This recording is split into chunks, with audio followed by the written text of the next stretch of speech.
Uma mulher de 79 anos é abandonada no acostamento de uma rodovia deserta, no meio de uma noite de inverno, sem celular, sem forças, sem ninguém, apenas a escuridão e o barulho dos carros que passam sem parar. Em seu desespero, ela faz algo que poucos esperariam. Sussurra o nome de Carlo Acutis, o jovem beato que morreu aos 15 anos e ficou conhecido como o padroeiro da internet. O que acontece a seguir desafia qualquer explicação racional e mudará para sempre a vida de todos os que testemunharam aquela noite. Se inscreva no canal e ative o sininho para não perder nenhuma história como essa. Comente aqui embaixo de onde você está assistindo.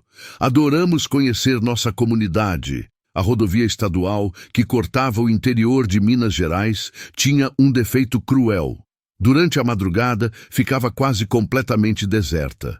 Os motoristas que por ali passavam, após as 11 da noite, costumavam apertar o acelerador, não por pressa, mas por aquela sensação instintiva de que estradas escuras e silenciosas escondem perigos invisíveis. Nenhum deles estava errado. Só não sabiam que naquela noite específica de julho de 2023, o perigo não era para eles. Era uma mulher pequena, de cabelos brancos como algodão, sentada sozinha no acostamento de terra batida, abraçando os próprios joelhos como se tentasse se tornar invisível para o mundo. Dona Aparecida Gonçalves tinha 79 anos, uma espinha encurvada pelo tempo e mãos calejadas por décadas de trabalho doméstico. Usava um casaco de lã azul marinho, que seu filho mais velho lhe dera de presente anos atrás. Um presente raro, porque presentes entre eles eram raros. Seus sapatos eram de couro legítimo, comprados com o dinheiro da aposentadoria, gastos, mas ainda sólidos. Ela sempre fora assim, sólida. Uma mulher que atravessara 7 décadas sem se curvar diante de nenhuma tempestade da vida, mas agora estava curvada, completamente. Tinha acontecido assim. Seu filho Renato, 46 anos, olhos que nunca olhavam diretamente para os dela, voz que sempre soava como uma instrução administrativa, havia parado o carro às margens da rodovia sob o pretexto de verificar um pneu. Dona Aparecida tinha descido, porque sempre desceu quando ele pediu durante toda a vida. Assim que seus pés tocaram o asfalto, ouviu o carro dar ré. Viu as luzes traseiras se afastando. Viu a sombra do veículo dobrar a curva e sumir na escuridão como se nunca tivesse existido. Mamãe, o senhor lar onde a senhora vai ficar tem tudo que a senhora precisa. A senhora vai entender depois. Essas tinham sido as últimas palavras dele, ditas horas antes, quando ainda fingia que havia um destino diferente para aquela viagem. Ela não chorou imediatamente. Ficou parada por um longo momento, olhando para onde as luzes tinham desaparecido, como se esperasse que o carro voltasse, que fosse uma brincadeira de mau gosto, um engano. A mente da velhice às vezes se recusa a processar certas verdades porque o coração não consegue sustentá-las. Ela sabia, em algum lugar profundo de si mesma, que Renato não voltaria.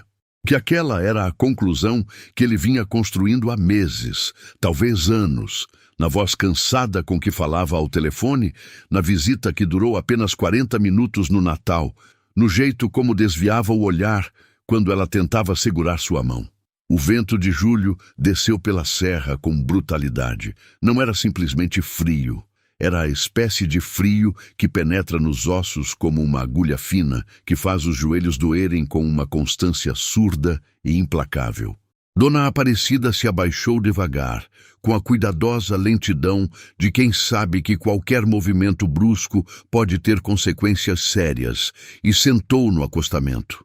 A terra estava úmida da garoa que caíra à tarde. Ela sentiu a umidade atravessar o casaco de lã, a saia de crepe, as meias de nylon. Não se moveu. Carros passavam. 1, 2, 5. Nenhum parou. As luzes varriam-na por um segundo. Ela devia parecer uma pedra, um saco de lixo esquecido, qualquer coisa menos uma pessoa, e continuavam em sua trajetória indiferente. O mundo moderno tinha essa característica perturbadora. A velocidade tornava invisíveis as tragédias pequenas, as que não faziam barulho, as que sangravam em silêncio no acostamento das estradas. Ela não tinha rosário. Havia deixado na cômoda do quarto, que agora não era mais seu quarto, na casa que agora não era mais sua casa. Tinha saído apressada, porque Renato dissera que era urgente, que precisavam ir, que o trânsito na saída da cidade ficaria impossível se esperassem. Sempre havia uma urgência com ele, urgências que a empurravam para fora dos lugares onde ela deveria ficar. Sem o rosário, seus dedos encontraram o vazio. Então ela fez o que sempre fizera, quando as palavras formais não chegavam. Começou a falar como se estivesse à mesa com alguém. Nossa Senhora, ela disse, com a voz de quem fala baixo para não acordar a casa. Eu não sei o que fazer aqui. Estou com frio e não consigo me levantar direito. Minha perna esquerda está doendo há 1 hora. Preciso de ajuda. Fez uma pausa. O vento soprou. Um caminhão passou a 100 km/h e ela fechou os olhos contra a rajada de ar gelado que ele empurrava. E eu sei que não devo pedir de qualquer jeito, mas... Ela hesitou. Havia algo que queria dizer. Um nome que havia ouvido há poucos meses em uma missa de domingo, quando o padre jovem, aquele que gesticulava muito e falava rápido demais, havia feito uma homilia sobre um menino italiano, um adolescente. Um que havia usado a internet para espalhar fé, que havia dito que a tristeza era olhar para dentro de si mesmo, e a santidade era olhar para Deus. Um que havia morrido de leucemia com 15 anos e cujo corpo diziam permanecia incorrupto. Carlo Acutis. Ela não sabia muito sobre ele. Sabia que era jovem, que era do nosso tempo, que havia sido beatificado. Sabia que o padre havia dito com aquela voz que subia de tom nos momentos de entusiasmo. Carlo entendia a linguagem dos jovens, mas sua alma pertencia à eternidade. E ali, no acostamento daquela rodovia mineira, Dona Aparecida Gonçalves fez algo que ela própria não saberia explicar muito bem depois. Invocou um beato que mal conhecia, com a simplicidade absoluta de quem não tem mais nada a perder. Carlo, ela disse, sem cerimônias, sem fórmulas, sem a voz especial que reservava para as orações na igreja.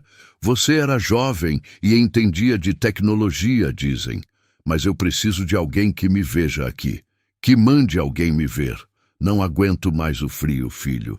Filho.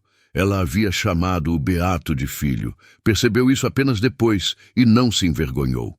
Havia algo naquele rapaz, na foto que o padre mostrara, na expressão aberta e sem pretensão de seus olhos adolescentes, que lembrava um filho. O filho que ela queria ter tido. O filho que Renato não havia conseguido ser. Ela fechou os olhos. A dor no joelho latejava com uma regularidade metronômica. O vento não parou. Os carros continuaram passando, mas dentro dela algo mudou.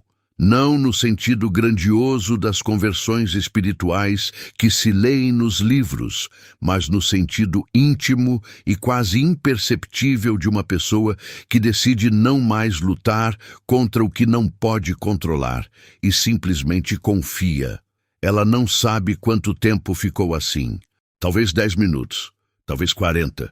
O tempo funciona de maneira diferente quando o frio e o cansaço trabalham juntos para apagar as bordas da consciência. Giovanna Ferretti tinha 32 anos, cabelos escuros cortados curtos e a expressão habitual de quem carrega muitas responsabilidades com muita pressa.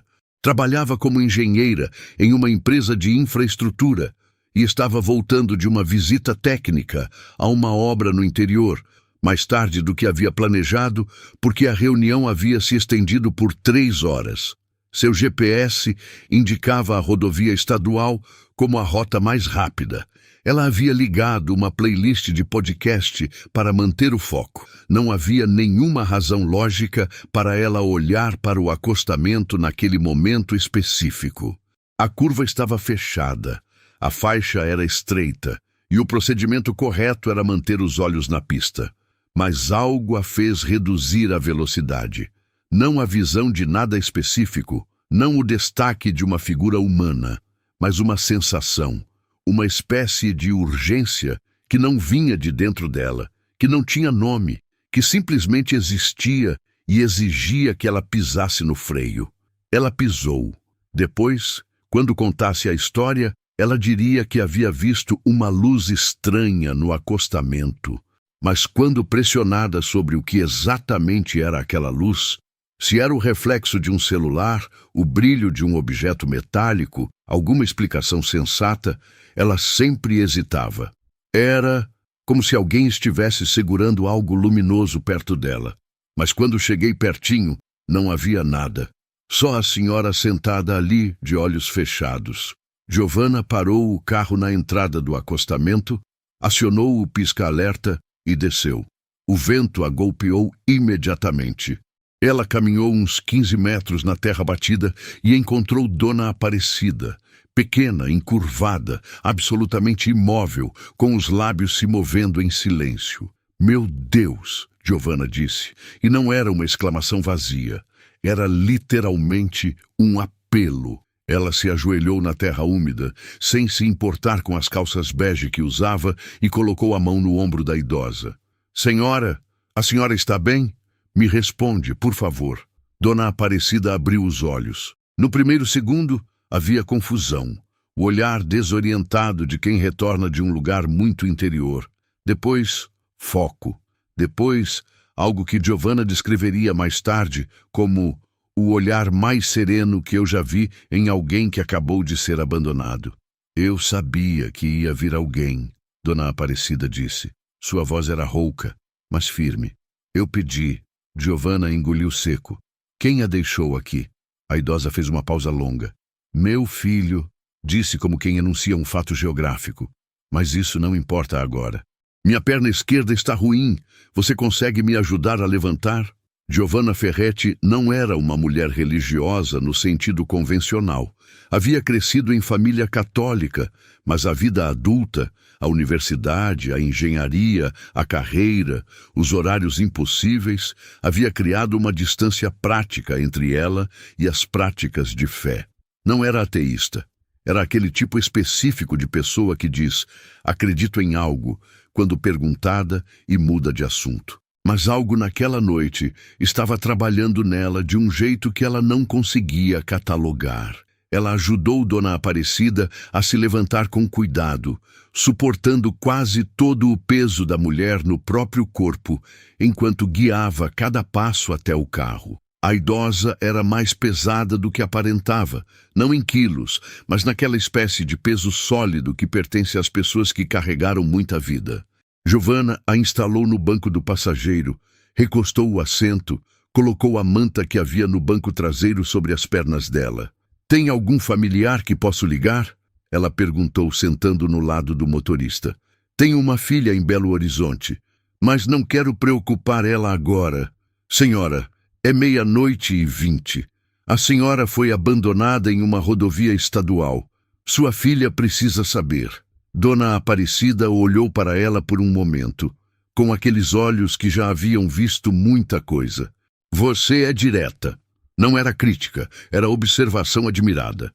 "Sou engenheira", Giovanna disse, com um sorriso involuntário. "Tendemos a ir ao ponto." A idosa sorriu de volta, e aquele sorriso, na situação em que estava, tinha algo de sobrenatural na sua própria existência. "O número da minha filha está na minha memória. Nunca soube usar esse negócio de celular direito. É 31, depois 9. E ditou o número de memória sem vacilar. Giovanna ligou. A filha, chamava-se Cleo, tinha 53 anos e uma voz que passou imediatamente de sonolenha para aterrorizada. Atendeu no segundo toque.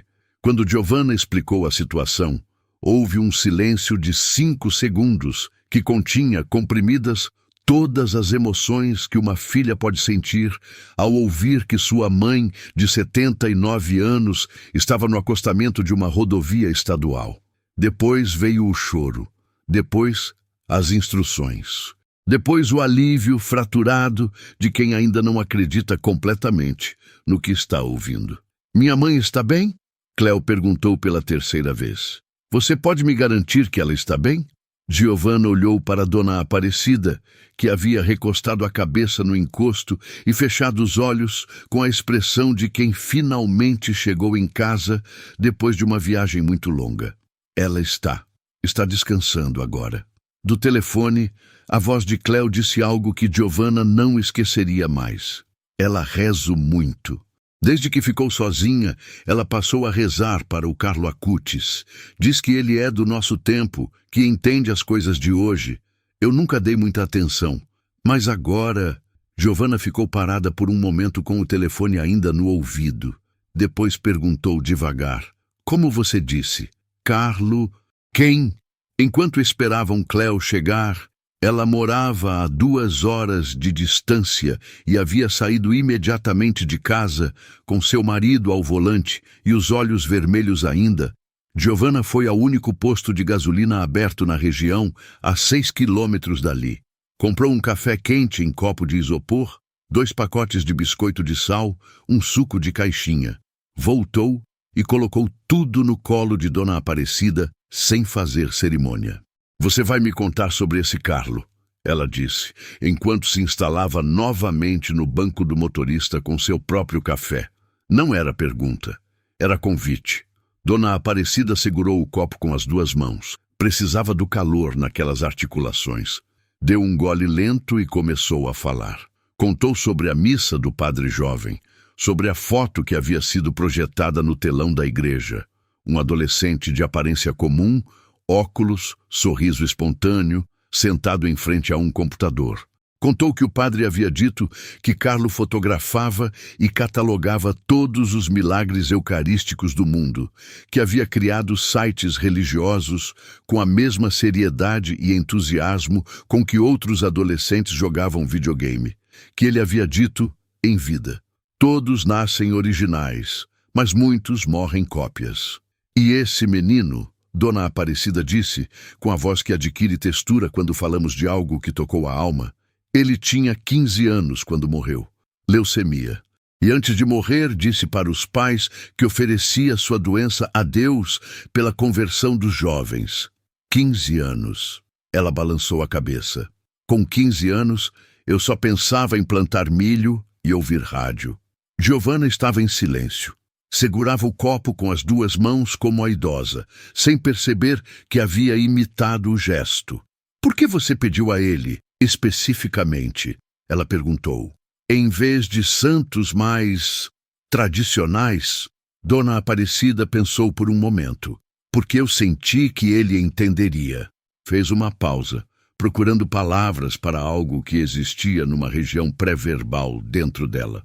Os santos antigos são santos. Eu respeito muito, mas Carlo é quase do meu neto, sabe? Da geração do meu neto. E tem coisas do mundo de hoje que eu não entendo.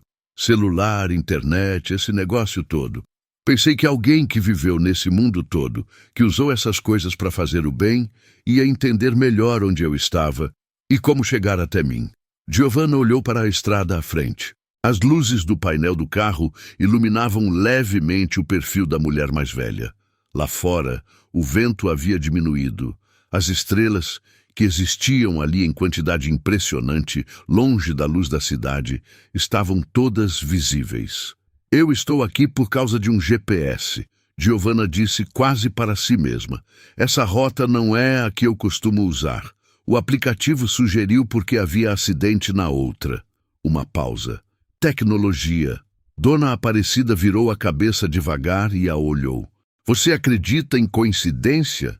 Giovanna não respondeu de imediato. Olhou para o céu, para as estrelas que não costumava ver, porque na cidade nunca havia esse escuro todo. Honestamente, ela disse, estou começando a achar que não. Cleo chegou às 2h45 da manhã. Giovanna a viu de longe. Um carro que desacelerava de maneira ansiosa, luzes de emergência acesas ainda antes de parar completamente. A porta do passageiro abriu antes mesmo de o carro estacionar, e uma mulher de cabelos grisalhos e expressão de quem havia chorado durante toda a viagem saiu praticamente correndo. Giovanna desceu do carro e abriu o banco do passageiro. Cléo parou na beira da porta, olhando para a mãe, que havia adormecido cerca de 40 minutos antes, com o copo de isopor ainda entre as mãos frias, e simplesmente desabou. Não de joelhos, não dramaticamente. Desabou internamente. O tipo de colapso que só acontece quando o terror que você segurou firmemente por 2 horas de estrada finalmente encontra seu objeto e pode se resolver em alívio. Mãe, ela disse baixinho, tocando o rosto da idosa. Mãe! Dona Aparecida acordou com aquela facilidade dos velhos que dormem leve. Viu Cléo e fez algo inesperado. Sorriu com toda a serenidade do mundo e disse, como se estivessem encontrando uma com a outra num café depois de um passeio qualquer. Filha. Demorou um pouco, mas tudo bem. Já estou aquecida.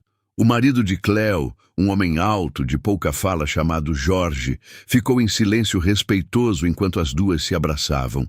Depois veio até Giovanna e apertou sua mão com as 2 mãos dele, o tipo de aperto que contém agradecimentos que as palavras não alcançam. Como a senhora está? Cléo finalmente perguntou, puxando para examinar a mãe com os olhos de quem quer ter certeza de que todos os pedaços estão no lugar. Estou bem. Minha perna doeu muito, mas já melhorou com o calor, e estou com fome de verdade. Dona Aparecida fez uma pausa e acrescentou, com uma objetividade quase cômica. E o seu irmão fez uma coisa muito feia, mas isso é conversa para depois. Giovanna ia se despedir discretamente. Havia feito o que havia para fazer. A família estava ali, ela tinha um apartamento a 3 horas de distância e trabalho às 8 da manhã. Mas Dona Aparecida segurou seu pulso com uma firmeza surpreendente para alguém que havia passado horas no frio. Você vem tomar café com a gente. Não era pergunta. Tinha o mesmo tom que ela havia usado com o filho. O tom de quem está acostumada a que as coisas sejam de um certo jeito e não vai negociar. Giovanna olhou para Cléo, que acenou afirmativamente com a cabeça, os olhos ainda brilhantes. Eu tenho uma pergunta para você. Dona Aparecida continuou, sem soltar o pulso de Giovanna. Você é religiosa? Não muito, Giovanna admitiu. Então, temos muito para conversar. A idosa finalmente soltou o pulso e se voltou para a filha. Me ajuda a entrar no carro de vocês? Esse banco já esfriou de novo. Pararão num posto de estrada que ainda tinha lanchonete aberta, fluorescente, cheirando a café velho e fritura, com uma televisão no canto, passando um programa de compras que ninguém assistia. A atendente, uma menina de uns 18 anos com ar de quem estava cumprindo as últimas horas de um turno longo, os olhou com a curiosidade discreta de quem já viu histórias estranhíssimas passarem por ali. Pediram café, pão de queijo, caldo de cana. Jorge pagou tudo sem que ninguém dissesse nada. Sentaram numa mesa de plástico com cadeiras de plástico e a cena tinha aquela qualidade particular de certas madrugadas. O tempo suspenso, o ruído branco do ventilador, a sensação de que as regras normais do dia não se aplicam completamente ali. Dona Aparecida comeu com uma concentração séria que fez todo mundo ao redor parar e observar. Quando terminou o primeiro pão de queijo e começou o segundo, bebeu o café com ambas as mãos no copo e fechou os olhos por um momento. Não em oração, mas em puro prazer físico do calor. Meu Deus! Ela disse, abrindo os olhos. Café bom. Todos riram. Foi o tipo de riso que acontece depois de um susto grande. O riso que funciona como válvula de alívio, que tem mais do que humor nele. Giovanna havia ligado para seu apartamento, deixado um recado no trabalho, reorganizado mentalmente a manhã seguinte. Ficou. Não sabia bem por quê, mas ficou. Foi ela quem retomou o assunto. Dona Aparecida, você me disse que pediu a Carlo Acutis, e eu quero entender. Você realmente acredita que foi ele que me fez parar? A idosa a olhou com aquela paciência serena. Você acredita que foi coincidência?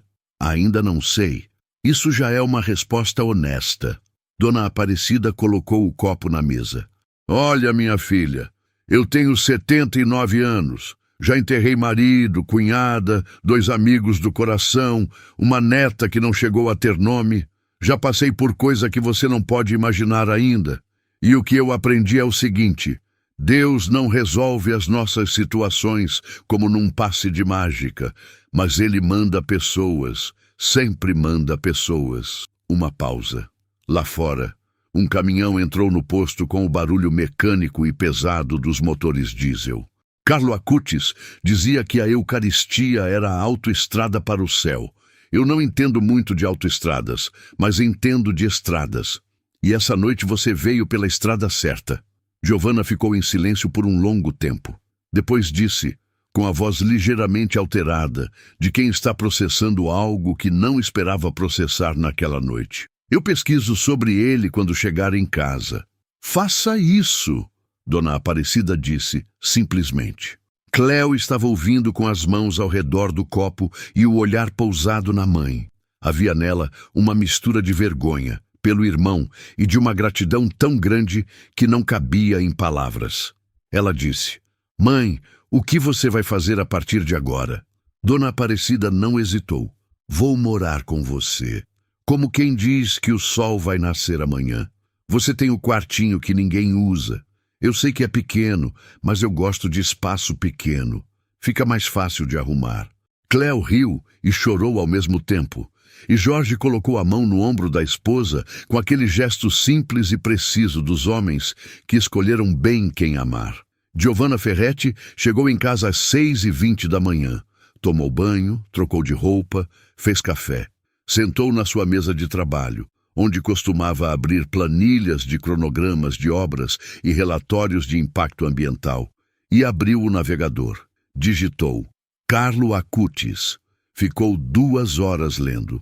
Sobre o menino de Milão, que havia nascido em 1991 e morreu em 2006, que jogava videogame, mas o usava também para aprender, que tinha um carisma natural com pessoas de toda idade, especialmente com os mais pobres e marginalizados do bairro onde cresceu, que havia catalogado 136 milagres eucarísticos ao redor do mundo e os publicado online com rigor quase científico, que havia dito poucos dias antes de morrer que oferecia os sofrimentos da doença pela conversão dos jovens e pela Santa Igreja.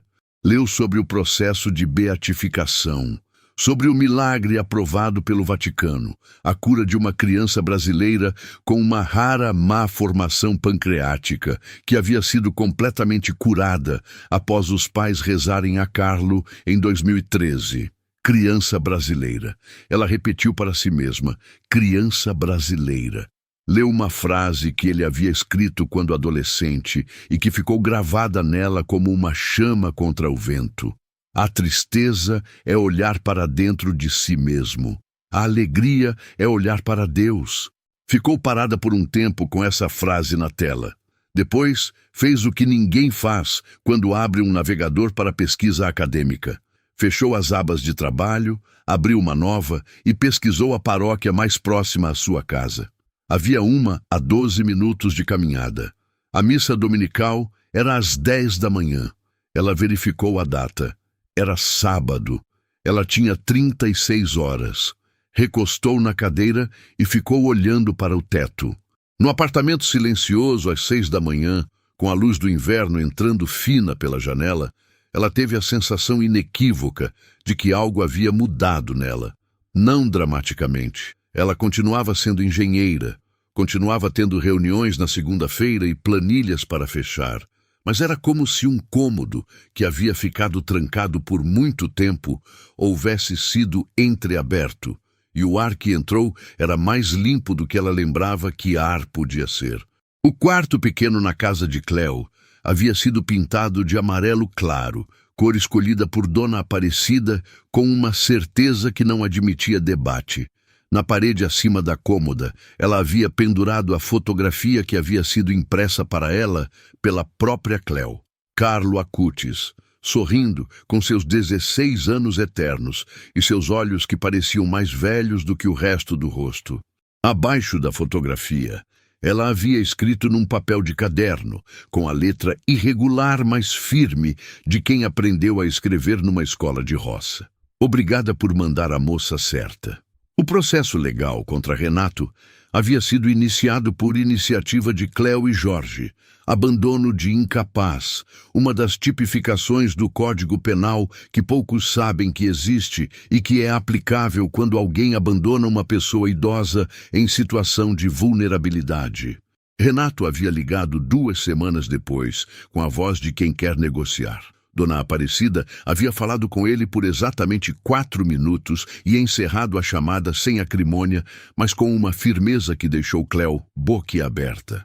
Eu perdoo você, ela havia dito ao filho, mas o perdão não cancela a consequência. Isso você vai precisar entender por conta própria. Giovanna foi à missa na manhã seguinte. Sentou num banco lateral, não sabia exatamente o que estava fazendo ali, ficou em silêncio quando não sabia as respostas. Mas quando chegou o momento da comunhão, ficou na fila. Havia se confessado na tarde anterior, pela primeira vez em 15 anos, e a experiência havia sido mais simples e menos aterrorizante do que ela esperava. O padre era velho e gentil, e havia dito, depois de ouvir tudo, apenas: "Você está de volta. Seja bem-vinda." Ela havia ligado para a Dona Aparecida depois da missa. Haviam falado por 40 minutos, as duas sentadas cada uma em sua cidade, com o telefone no ouvido e o domingo da manhã ao redor. Dona Aparecida havia ensinado a Giovanna o modo como ela rezava o rosário. Não a versão formal e precisa dos livros, mas a versão dela cheia de pausas e comentários e conversas laterais com os santos.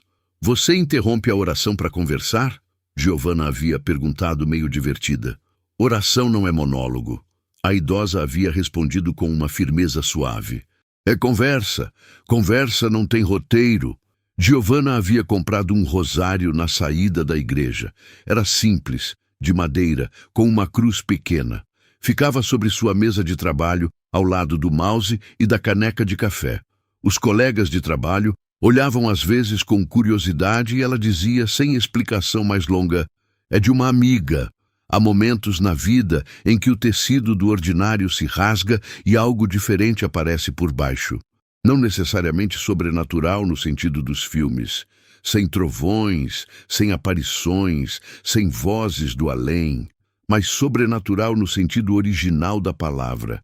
Acima do natural esperado, acima do que as probabilidades justificariam, acima do que o coração cansado ousaria pedir. Dona Aparecida Gonçalves foi abandonada num acostamento de rodovia, com 79 anos, e uma fé que não precisava de condições favoráveis para existir. Ela invocou um beato jovem do nosso tempo, que havia entendido que o sagrado não tem medo da modernidade, que um computador pode ser instrumento de graça tanto quanto uma vela acesa diante de um altar. E Carlo Acutis, se foi ele, se foi a providência que ele moveu, se foi simplesmente o universo respondendo à fé de uma velha senhora com casaco azul marinho. Mandou uma engenheira cética por uma rota alternativa sugerida por um aplicativo de GPS. Às vezes, o milagre não desce do céu com estrépito. Às vezes, ele usa as ferramentas disponíveis, a tecnologia, a estrada, o frio que faz parar, o farol que ilumina o acostamento na hora exata. Às vezes, o milagre é simplesmente uma pessoa que para quando devia ter passado. Carlo Acutis disse uma vez que todos os homens nascem originais, mas muitos morrem cópias. Dona Aparecida, aos 79 anos, havia atravessado uma noite de abandono e saído do outro lado mais ela mesma do que havia sido em muito tempo. Giovanna havia parado um carro numa estrada escura e descoberto que o cômodo trancado dentro de si estava esperando apenas que alguém batesse na porta. E o acostamento daquela rodovia mineira, na madrugada de julho, aquele pedaço de terra úmida, onde uma mulher pequena havia sussurrado um nome para o escuro, ficou para sempre marcado na memória de todos os que estiveram ali. Não com uma placa, não com um monumento, mas com aquilo que os lugares carregam quando testemunham que a fé não é fraqueza. Carregam a memória invisível de que quando pedimos com o coração inteiro, algo sempre responde. Se essa história tocou seu coração, se inscreva no canal e compartilhe com quem precisa ouvir isso hoje. Comente aqui embaixo de onde você está assistindo. E se já viveu algum momento de fé inexplicável, conta pra gente.